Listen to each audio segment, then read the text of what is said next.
Hi everyone, and welcome to the Unity 3D Scripting API series, and we're still talking about the monobehavior class and its event methods. So in this tutorial we're going to talk about the FixedUpdate method.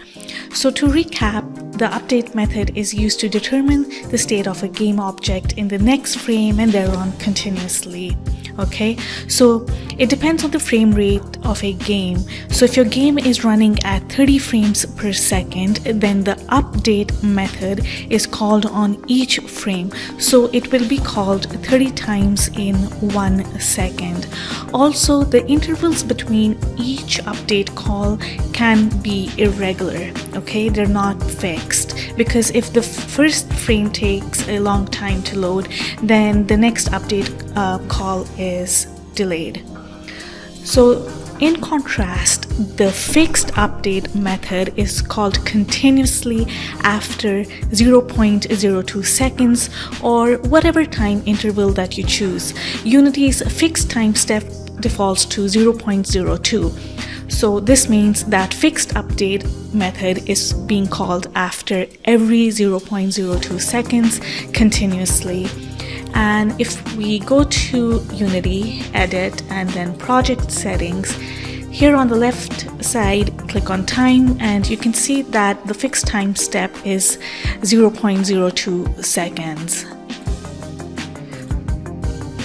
Now, the fixed update method is tied into the physics engine, so it will contain physics-based update. This method is a place where you should put all physics-based updates. For example, applying a force to move an object at some predetermined fixed interval, for example 0.02 seconds. And anything that needs to be applied to a rigid body should also happen in the fixed update method.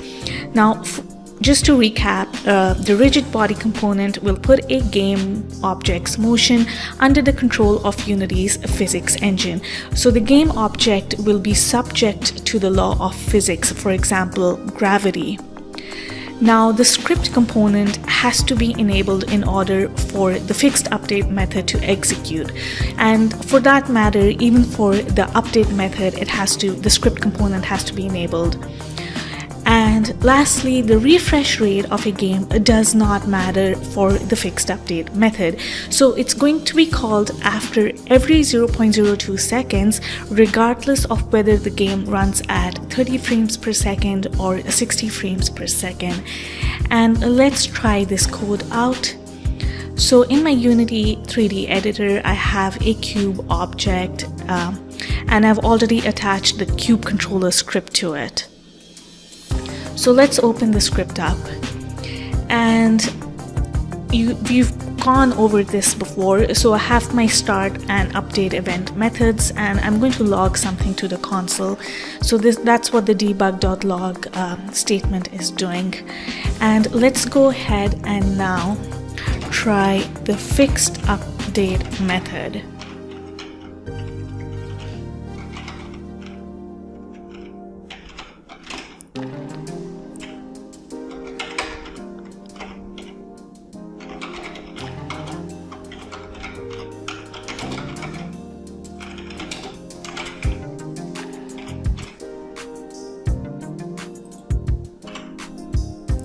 Control S to save.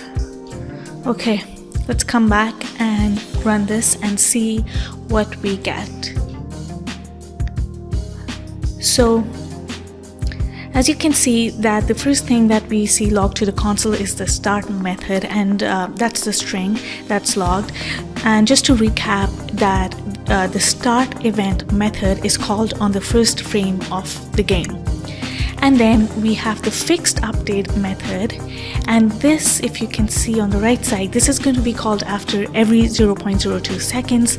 And lastly, we have the update method, which actually depends on the frame rate of a game. So it's called on each frame continuously.